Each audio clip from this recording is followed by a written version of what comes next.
The lecture hall smelled like disappointment and recycled air, which, honestly, was an improvement over the usual stench of fear that permeated the Galactic Military Academy's Xenobiology wing. Professor Krilltak, a 7-foot-tall Vrexian with mandibles that clicked when he got excited, was in the middle of explaining why humans were statistically the worst species to ever join the Intergalactic Defense Force. Their bone density is laughable, Krilltak announced, his forearms gesturing wildly at the holographic display. Their reaction time? Mediocre at best. Their natural armor? Non-existent. I shifted in my seat, my scales itching with boredom. My name is Vexlorn, and I'm a Corthian, which means I've got natural plating that could stop a plasma round and enough strength to bench press a small transport vehicle. Sitting next to me was my roommate, Plix, a Zenthari with 6 eyes and an attitude problem. Is he still going? Plix whispered, 3 of his eyes rolling simultaneously. For the past 40 minutes, I muttered back. At the far corner of the auditorium, slumped in his chair like he was melting into it, sat the only human in our advanced combat readiness class. His name was Jake Murphy, and he looked about as threatening as a decorative plant. Brown hair that stuck up in weird directions, a face that seemed permanently set to mildly amused, and the kind of relaxed posture that suggested he'd rather be literally anywhere else. Krilltak's mandibles clicked rapidly.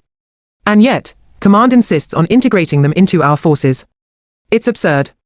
They are soft, slow, and spectacularly unsuited for combat situations. Jake yawned. Not a polite, cover your mouth yawn. A full, jaw-cracking, don't give a damn yawn that echoed through the lecture hall. Several students gasped. You didn't disrespect Professor Krilltak. The guy had 17 combat citations, and once stared down a Hive Lord without blinking. Krilltak's eyes, all 6 of them, locked onto Jake. Perhaps Cadet Murphy would like to demonstrate his species' legendary resilience. Jake blinked slowly, like he was considering whether responding required too much energy. Not really, sir. I'm good. The tension in the room could have been cut with a vibroblade. Plix elbowed me, his eyes wide with second-hand embarrassment. This human has a death wish, Plix whispered. Krilltak's face plates shifted into what I'd learned to recognize as his "you've made a terrible mistake" expression. Well then, perhaps a practical demonstration is in order. He moved to the reinforced containment unit at the front of the hall, the one we'd all been carefully not looking at for the past hour. Inside this cage is a Skar'neth. A juvenile, mind you, but still perfectly capable of tearing through standard combat armor. My stomach dropped. A Skar'neth. Those things were classified as extinction-level threats on 12 different worlds. They were all teeth, claws, and rage, wrapped in scales that could deflect energy weapons. Juveniles were supposedly manageable, but manageable for a Skar'neth meant might only kill half the people in the room instead of everyone. The Skar'neth is sedated, naturally, Krilltak continued, his teaching voice dripping with condescension. It serves as an excellent example of true predatory design. Unlike humans, the Skar'neth evolved for combat. Every aspect of its biology is weaponized. Every instinct honed for the kill. Jake had stopped slouching. He was sitting up now, looking at the containment unit with something that might have been interest. Or indigestion. Hard to tell with humans. Krilltak pressed a button, and the front panel of the cage became transparent. Inside, curled up like a nightmare having a nap, was the Skar'neth. Even sedated, it looked like death took physical form and decided to grow extra teeth. Its body was easily 12 feet long, covered in obsidian scales that seemed to absorb light. 6 legs ending in claws that could probably peel open a battle tank. And the head. 3 jaws that could unhinge and rotate independently, each lined with rows of serrated fangs. Beautiful, isn't it? Krilltak said, with the kind of admiration usually reserved for heavy weaponry. That's when the alarm started, not the gentle, please evacuate, in an orderly fashion alarms. The screaming, red flashing, you're all probably going to die alarms. Warning, the calm automated voice announced, which was somehow more terrifying than if it had been screaming. Containment breach. Section 7. Xenobiology wing. Warning. Containment breach. Krilltak's mandibles stopped clicking. His faceplates went pale, which for Vrexian meant they turned from deep purple to a sickly lavender. That's impossible, he whispered. The sedation protocols are foolproof. The Skar'neth's eyes snapped open. All 8 of them. They glowed with a sickly yellow light that promised violence and swift digestion. Everybody out. Krilltak shouted, abandoning his lecture voice for pure survival instinct. Now. The auditorium exploded into chaos. Students scrambled for the exits, climbing over chairs, knocking over equipment, screaming in 17 different languages. Plix grabbed my arm with 3 of his 6 hands, hauling me toward the nearest door. Behind us, the containment unit made a sound like reality breaking. The Skar'neth slammed into the transparent panel, and the entire cage shuddered. Once, Twice. On the third impact, cracks spiderwebbed across the reinforced material. Faster! I shouted, my claws scrabbling for purchase on the smooth floor. The cage shattered. The sound was like thunder, and breaking glass had a baby, and that baby was very angry. The Skar'neth unfolded itself with terrible grace, each movement precise and predatory. It shook its head, scales rattling, and opened all three jaws at once. The roar that came out wasn't just sound. It was physical force. It rattled my bones and made my ancestors briefly reconsider their evolutionary choices. Several students near the front collapsed immediately, their nervous systems unable to process that much primal terror. Krilltak, to his credit, didn't run. He grabbed a neural disruptor from the emergency weapons cache and fired 3 shots directly into the Skar'neth's center mass. The creature didn't even flinch. It looked at Krilltak the way you might look at an annoying insect, then casually swatted him aside with one massive claw. The professor hit the wall with a sickening crunch and didn't get up. The Skar'neth turned its attention to the fleeing students. Its lips, all 9 of them, pulled back in something that might have been a smile if smiles were designed by a sadistic universe. That's when Jake Murphy stood up, not quickly. Not dramatically. He just sort of unfolded from his chair with the same energy someone might use to answer the door for a package delivery. Sit down, you idiot. Plick screamed at him from the doorway. Run. Jake didn't run. He walked. Calm as anything, right toward the supply closet next to the lecture podium. The Skar'neth watched him, head tilting with something that might have been curiosity. Probably trying to figure out why its next meal was walking toward it instead of away. Jake opened the closet, pushed aside some cleaning supplies, and pulled out a mop. A mop, the Skar'neth roared again, clearly insulted by the implication. Jake looked at the mop, then at the creature, then back at the mop. He shrugged. Yeah, he said, his voice carrying across the now silent auditorium. This'll work. The Skar'neth charged. 12 feet of apex predator, moving faster than anything that size had any right to move, all claws and teeth and murder headed straight for one very calm human holding cleaning equipment. I couldn't look away. Nobody could. We were all frozen in the doorways, watching what was about to be the shortest and stupidest death in Academy history. Jake Murphy yawned again. Then he adjusted his grip on the mop handle, and smiled. The Skar'neth came at Jake like a freight train made of teeth and bad decisions. Its claws tore gouges in the floor, each step sounding like controlled demolition. 12 feet of pure carnage, moving at speeds that defied physics and common sense, aimed directly at one human who looked like he was about to clean a particularly stubborn stain. Time did that weird thing where it feels like it's moving through molasses. I watched, my 3 hearts hammering against my ribs, as Jake took one step to the side. Not a desperate dive. Not a panic-driven leap. Just a step. Casual. Like he was making room for someone in a crowded elevator, the Skar'neth sailed past him, all that momentum carrying it straight into a row of desks. The crash was spectacular. Metal crumpled. Chairs exploded into component parts. The creature's middle jaw caught on a support beam, and it made a sound like surprised rage, which apparently sounds the same across all species. Jake said, examining his mop like he was just noticing it for the first time. Decent grip on this thing. The Skar'neth extracted itself from the wreckage, shaking debris from its scales.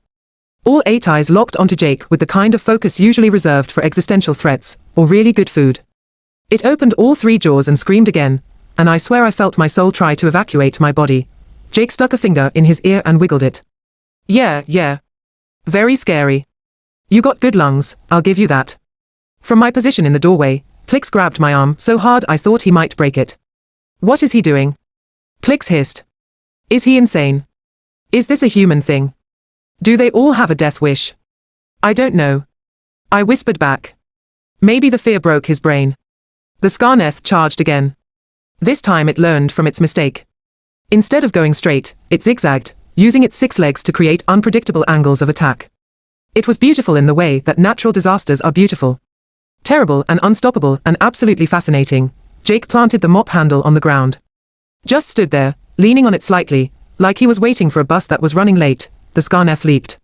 All 12 feet of claws and fury launched into the air, jaws open, ready to turn Jake into a light snack with crunchy bones. Jake swung the mop, not hard. Not with any visible effort. Just swung it. Like he was knocking snow off a porch railing, the mop handle caught the Skar'neth right across its center jaw. There was a sound like a bell being struck, deep and resonant, and suddenly the creature wasn't flying majestically through the air anymore. It was tumbling. Spinning. Its trajectory completely ruined by one human with janitorial equipment. The Skar'neth hit the ground in a tangle of limbs and confusion. It rolled twice, crashed into the holographic projector, which exploded in a shower of sparks, and finally came to rest in a heap against the far wall. The auditorium was silent except for the crackling of destroyed electronics, and the sound of my brain trying to process what I'd just witnessed. Jake adjusted his collar. Anybody else warm in here? The Skar'neth got up. Slower this time. More careful. It was learning, which was terrifying, because Skar'neths weren't supposed to be smart. They were supposed to be pure instinct and appetite. This one was staring at Jake like it was re-evaluating its entire approach to hunting. Oh good, Jake said. Round 2. I was worried this would be too easy. Too easy. Plick squeaked next to me. Too easy. He's going to die and he's making jokes. But here's the thing. Jake didn't look like he was going to die. He looked relaxed. Comfortable. Like this was exactly where he wanted to be, doing exactly what he wanted to do. It was the same expression I'd seen him wear while eating breakfast cereal and watching data feeds. The Skar'neth began circling. Clockwise, keeping low, all 8 eyes tracking Jake's every micro-movement. Looking for an opening. A weakness. Anything it could exploit. Jake circled too.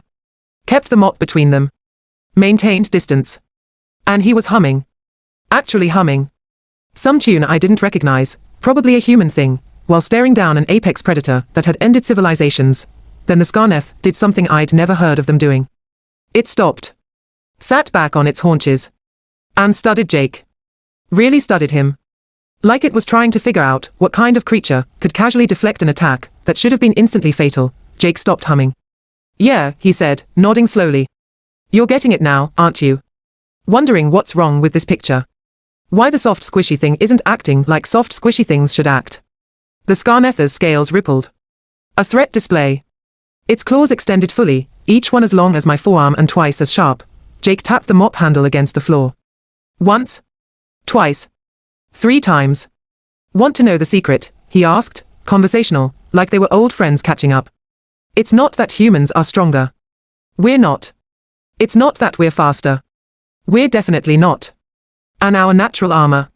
He knocked on his own chest. Completely useless.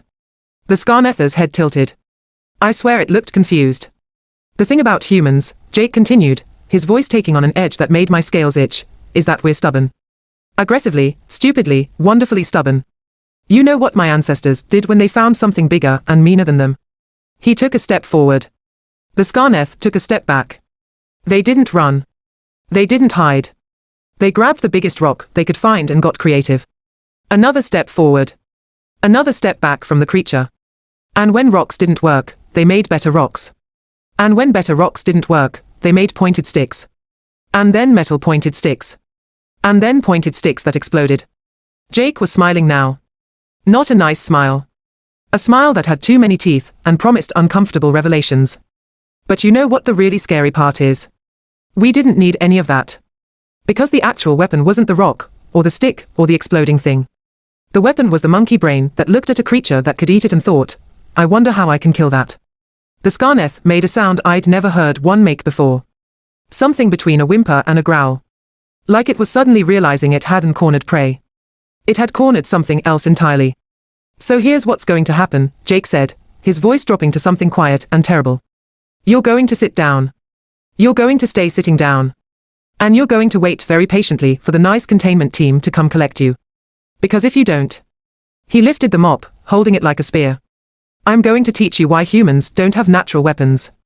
We don't need them. We make better ones. For a long moment, nothing happened. The universe held its breath. Even the alarm seemed to quiet down, like it wanted to see how this played out. Then the Skar'neth sat down. Just, folded its legs under itself and sat a day. Like a very large, very dangerous pet that had just been scolded, Jake lowered the mop. Good boy. Behind me, someone fainted. I think it might have been Plix. Honestly, I considered joining him. Jake walked back to his chair, leaned the mop against it, and sat down. He pulled out a datapad from his bag and started scrolling through it, completely ignoring the apex predator sitting 15 feet away from him like a guilty puppy. That's when the containment team burst through the doors. 12 armed soldiers in full combat armor, neural disruptors charged, ready for war. They froze when they saw the scene. The destroyed lecture hall. The sitting Skar'neth. The calm human reading something on his datapad. Captain Felnix, the team leader, a Corthian like me but much more impressive, looked around slowly. What, she said carefully, in the name of the 7 hells happened here? Jake glanced up. Oh hey. Yeah, your Skar'neth got loose. I think it's calmed down now though. Might want to double-check your sedation protocols. Seems like they wore off early. Captain Felnix looked at the Skar'neth, which was still sitting there looking oddly ashamed of itself. Then at Jake. Then at the mop. Then back at Jake. Cadet Murphy, she said slowly. Did you subdue a Skar'neth with a mop? Jake looked at the mop like he'd forgotten it existed. Oh? Yeah. I guess. It was either that or the bucket, and the bucket had wheels. Seemed unstable. Two of the containment team members immediately started tranquilizing the Skar'neth, which didn't even resist. Just accepted the darts like it deserved them. The creature's eyes started to droop, and right before it passed out, I could have sworn it looked at Jake with something like respect. Professor Krilltak groaned from where he was slumped against the wall. Medics rushed to him, scanning for injuries. He waved them off weakly and pointed at Jake with one shaking arm. You, Krilltak rasped. How? Jake shrugged. You said humans aren't suited for combat situations. Respectfully, sir, I think you might need to update your data. Captain Felnix was still staring. The Academy is going to want a full report on this. Cool, Jake said. Can I finish reading this article first? It's about why humans make bad soldiers. Pretty funny timing actually. As the containment team secured the unconscious Skar'neth and started cleanup, students began filtering back into the auditorium. Everyone was talking at once, voices overlapping in a dozen languages, all saying variations of the same thing. Did you see that? The human. The mop. What just happened? Plix, who had indeed fainted and was now being helped to his feet, stumbled over to me. Vex, he whispered, all 6 eyes wide. Remind me to never, ever make that human angry. I nodded slowly, watching as Jake continued scrolling through his datapad like nothing unusual had happened. Yeah. Good policy. Professor Krilltak was being loaded onto a stretcher, but he kept his eyes on Jake. His mandibles clicked weakly. Perhaps, he said to no one in particular, Command knows something I don't. Jake Murphy, the human who defeated an apex predator with cleaning equipment, yawned again. Then he raised his hand. Professor. Since class is pretty much over, can we get the homework assignment? I've got lunch in 20 minutes, and I don't want to miss it. Somewhere in the distance, another alarm went off. This one was just a drill. But after what I'd just witnessed, I found myself wondering if any alarm would ever sound quite as urgent again. After all, what could possibly be more dangerous than what we'd just survived? Then again, we had a human in our combat readiness class. And he was bored. Maybe that was the most dangerous thing of all.